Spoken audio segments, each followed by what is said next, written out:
Hello, everyone. Sometimes the subtitle to an article tells us more than the actual headline. So the headline of this article in The Guardian is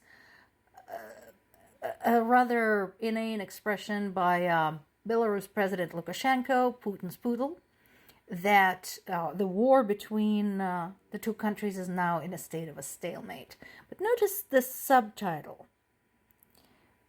He says that the conflict needs to be resolved at the negotiating table as no one can advance their position. That is not true. First of all, Ukraine has been advancing their position, albeit very slow. That has been explained a great many times. And proof of that is not just in the movement of Ukrainian troops, but in the movement of Russian troops. For example, after Russian mine-trolling boat got blown up after it ran into a mine, Russia has pulled back all of what remains of its Black Sea Navy to Novorossiysk, to the Russian side. That's advancement. Also, Ukraine has been very clear from the very start what conditions need to be met for negotiations. First and foremost, all of Russian soldiers and officials need to leave Ukrainian territory immediately. Then we can talk.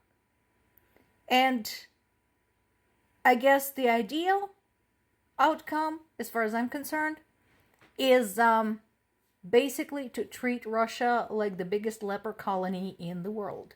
And I'm absolutely serious about that. Create a militarized zone around it. Don't let anyone in or out without a really good reason. Because considering what Russia is currently doing in the world, and there's already evidence that it is involved in the attacks against Israel, Russia deserves to be completely isolated politically and economically. Another proof that Russia needs to be just basically shut down, that all countries worth their salt should end all diplomatic relations with it. This is the Soviet Union crap, only worse. I grew up with this. I never thought I would live to see this again in my lifetime.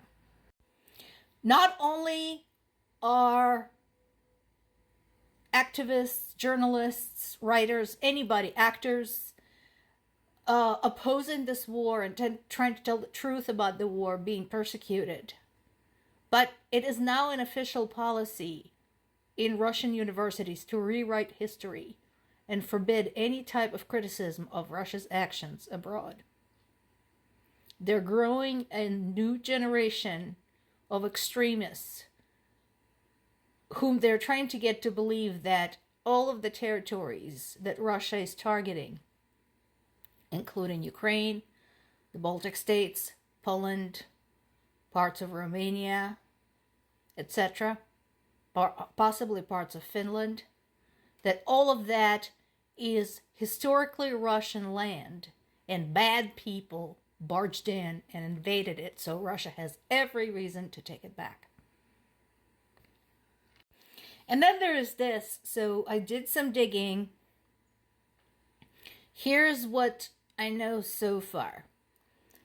Russia is accusing Ukraine of hitting the nuclear storage, the nuclear waste storage, near the Kursk nuclear power station. However, basically, Ukrainian military is saying we would never do anything that stupid. For the reasons I cited yesterday and many times before, because they understand the problem with the nuclear station situation on Ukrainian territory, and because this is the generation that had survived the Chernobyl fallout. So, there is now a suspicion that if the storage facility for nuclear waste had indeed been struck, the strike came from somebody other than Ukrainian military forces.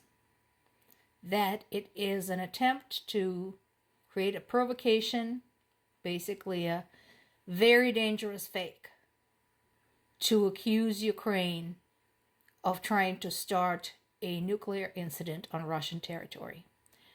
I encourage everybody to approach every piece of information about this particular story with great care.